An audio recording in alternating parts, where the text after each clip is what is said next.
آریانا، انقلاب در عرصه تدریس.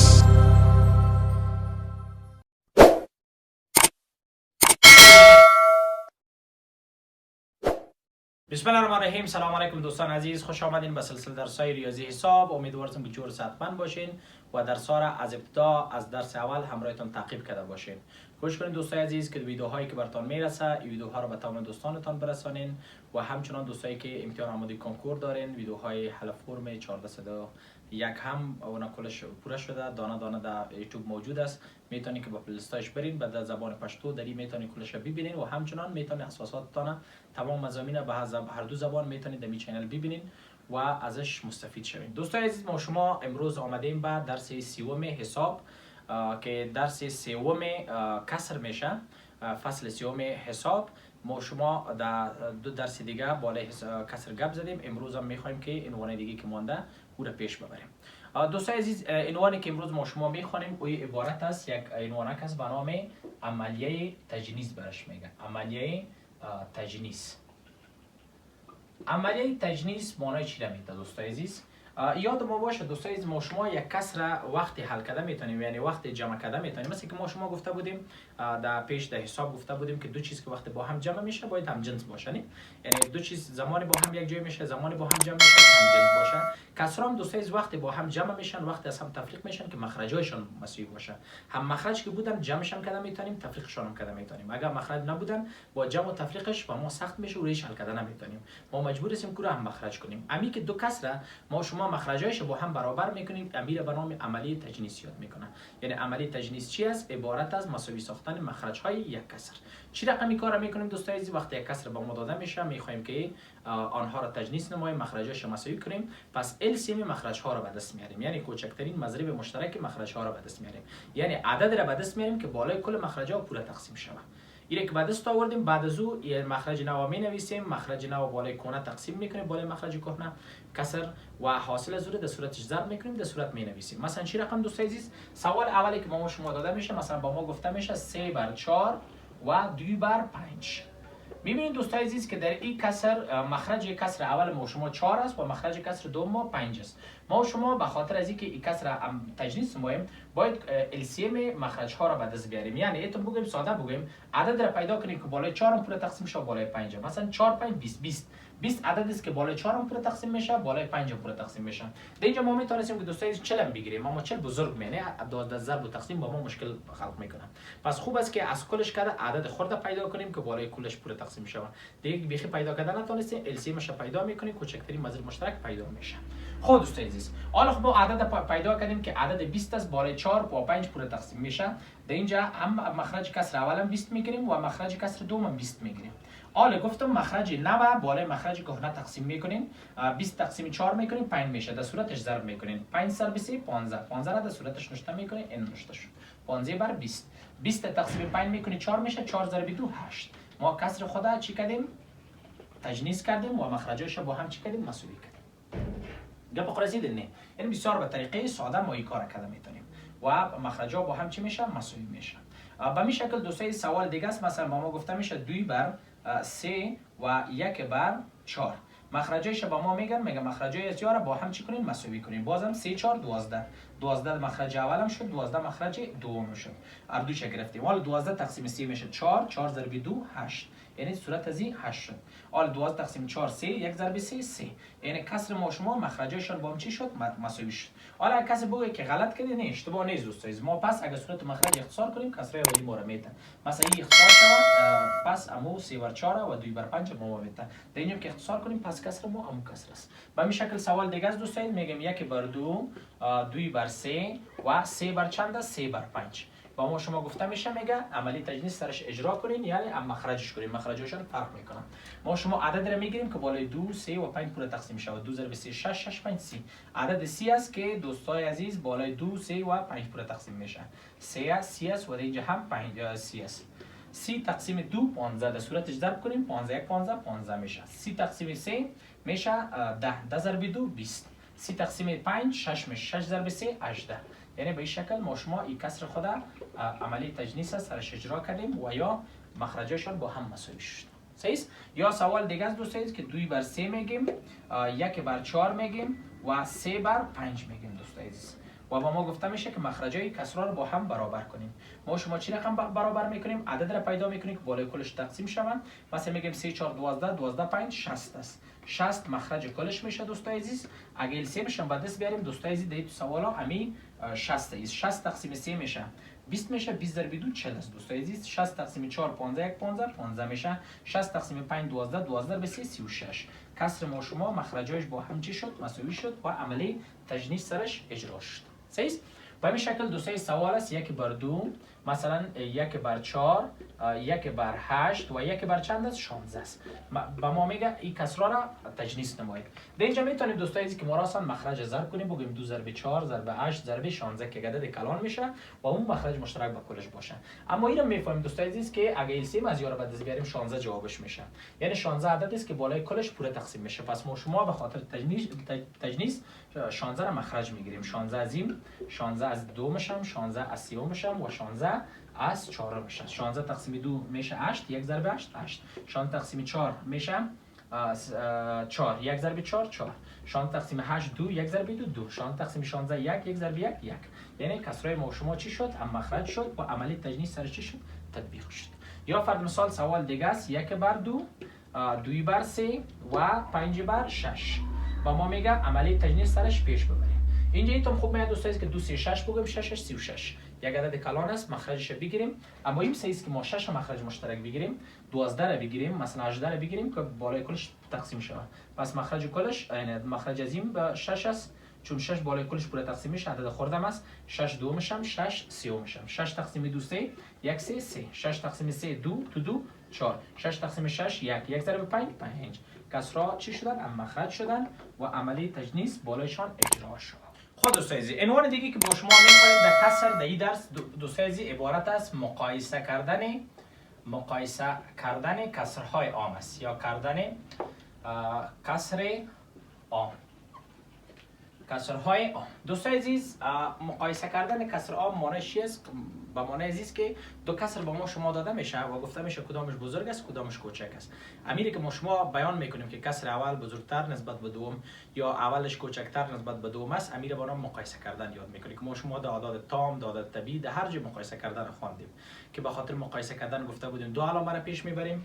یکی علامه دوستان عزیز مساوی است که دو کسر با هم مساوی باشه، مثل که در کسرهای معادل گفتیم کل کسرها با هم برابر است. یکی علامه نامساوی است که عدد بزرگ در دهنش نوشته میشه و عدد کوچک در چیش نوشته در نوکش نوشته میشه. خود دوستان عزیز چی رقم ما شما کسرها را با هم مقایسه کنیم؟ به خاطر از اینکه کسرها مقایسه شود که کدامش بزرگ کدامش کوچک است، سه حالت در نظر میگیریم. حالت اول دوستان عزیز ما شما نوشته میکنیم، مثلا از اینجا نوشته میکنیم حالت اول. حالت اول دوستان عزیز که ما شما میخوانیم اوی است اگر مخرجای کسرها با هم برابر باشه. حالت اولی است که مخرجا با هم برابر است. و با ما شما گفته میشه مقایسه کنیم. وقتی که مخرجا با هم برابر باشه کسر بزرگ است که صورت بزرگ داشته باشه. این بسیار ساده گپ است نه؟ مخرج برابر باشه کسر بزرگ است که صورتش بزرگتر باشه. مثلا اگه با ما بگه که 3 بر 4 و 1 بر 4 مقایسه کن. صحیح؟ ما شما برش میگیم که مخرجا خو برابر است، یعنی مخرجا رو میبینی برابر است. کسر بزرگ است که صورتش بزرگ باشه که در اینجا صورتی کی بزرگ است؟ صورت 3 بزرگ است، یعنی این کسر صورتش بزرگ است. پس ما میگیم همین کسر ما بزرگتر است. یعنی سوال به شکل حل شد و خلاص شد، مقایسه شد. صحیح؟ یا با ما میگه مثلا یک سوال دیگه است 5 بر 7 و 3 بر 7 و در اینجا میگه 2 بر 7 به شکل. میگیره با ما مقایسه کنی که کدام کسر بزرگتر است. میبینیم مخرجا با هم برابر است. وقتی مخرج برابر باشه صورت بزرگ بپالین، صورت از این بزرگ است، با دوم صورت از این بزرگ است، سوم کوچک است. پس از همه که بزرگ 5 بر 7 است، دوم بزرگ است 3 بر 7 است و از همه که کوچک چی است 2 بر 7 است. یعنی حالت اول ما شما می باشه که مخرجا مساوی باشه، ما میگیم باز کسر بزرگ است که صورت از او چی باشه بزرگتر باشه. حالت دومی که ما شما میخوانیم، حالت دوم ای از دوستان عزیز که وقتی صورت‌ها با هم برابر باشه، یعنی مخرج‌ها برابر نیست، صورت با هم برابر است. صورت‌ها که برابر بود مساوی بود، کسر بزرگ است که مخرجش کوچک باشه. کسر یعنی صورت که برابر بود مخرج خرد پیدا می‌کنی. مخرج خرد امو کسر عبارت از عدد کسر بزرگ است. مثلا میگه 5 بر 2 و در اینجا میگه 5 بر 3. کدام از یا کسر میگه بزرگ است. این اگر منطقا ما شما جواب بدیم میگیم 5 افغانی داریم، 5 بالای 2 تقسیم کنیم زیاد برش میرسه یا 5 بالای 3 تقسیم کنیم. ما طبعا میگیم بالای 2 تقسیم شد. پس اینجا اون کارو میکنه. سعی کنید میبینید که صورت ها با هم برابر است و کسر بزرگ است که مخرج کوچک داشته باشه. مخرج از این کوچک است، پس این کسر چی شد؟ بزرگتر شد. صحیح؟ یعنی این حالت چندم ماست؟ دوم ماست. یک سوال دیگه هم کار میکنیم. مثلا میگم 10 بر 3 میشه، 10 بر 7 میشه و 10 بر 9 میشه. کدام از یا بزرگ است؟ ما شما میگیم کسری که صورتش برابر است، کسری که مخرج کوچک داشته باشه. 3 مخرج کوچک است، 7 باز دوم کوچک است و 9 از همش کده کلان است. پس ما میگیم 10 بر 3 بزرگتر است نسبت به 10 بر 7 و 10 بر 7 بزرگتر است از 10 بر چند کده؟ 9 کده بزرگتر است. سه دو حالت فهمیدیم. حالت سوم که ما شما میخوانیم دوستای عزیز، حالت سوم.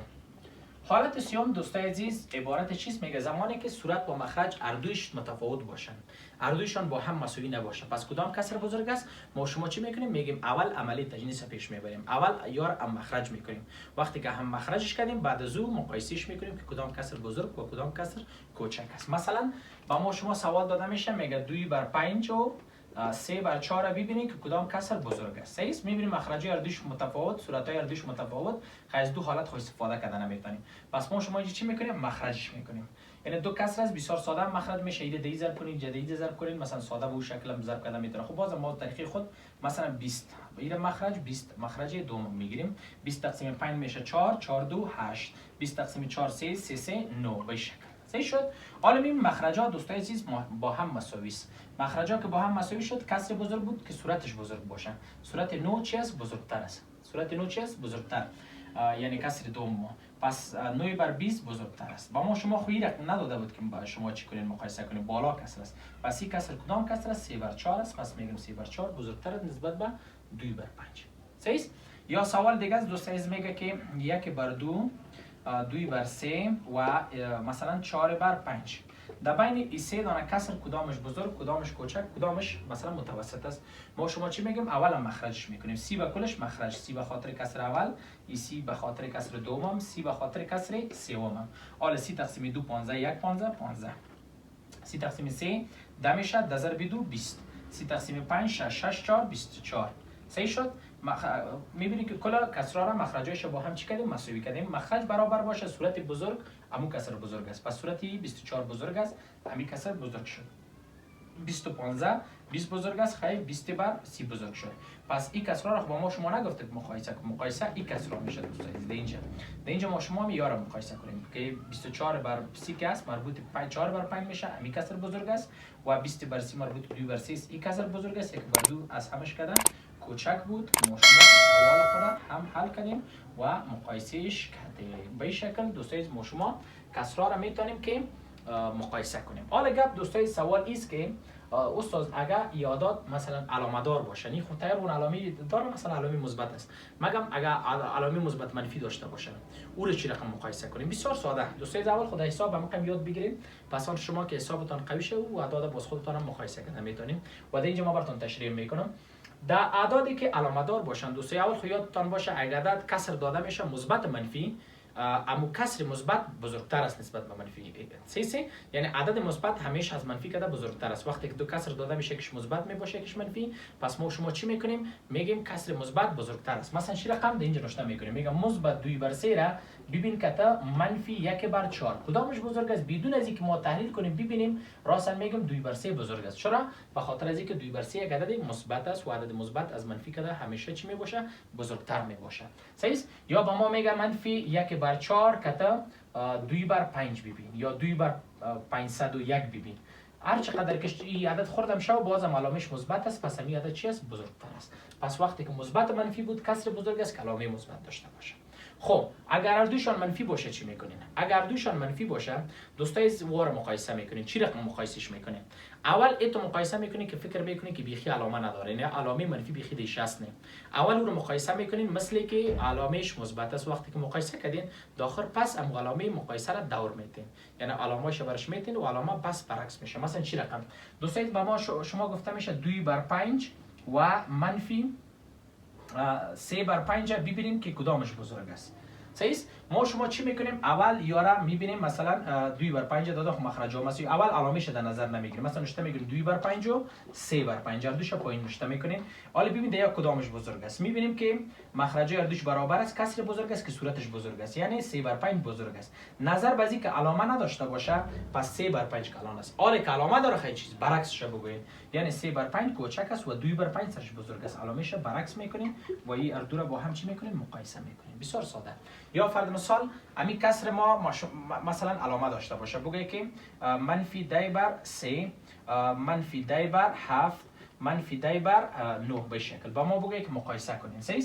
ما شما اول مثلا بدون علامه گفتم در نظر میگیریم، بالا بدون علامه در نظر گرفتیم و 10 بر 3 از کلش کده بزرگ است. نه صورت که وقت مساوی باشه مخرج خرد بزرگ میباشه، یعنی بزرگ است او بزرگ است و بازی کوچک است سم کردن. حالا که علامه دادیش همه چیز برعکس بگو، از کلش کده ای منفی 10 بر 9 بزرگ است، بازی کده ای بزرگ است به شکل.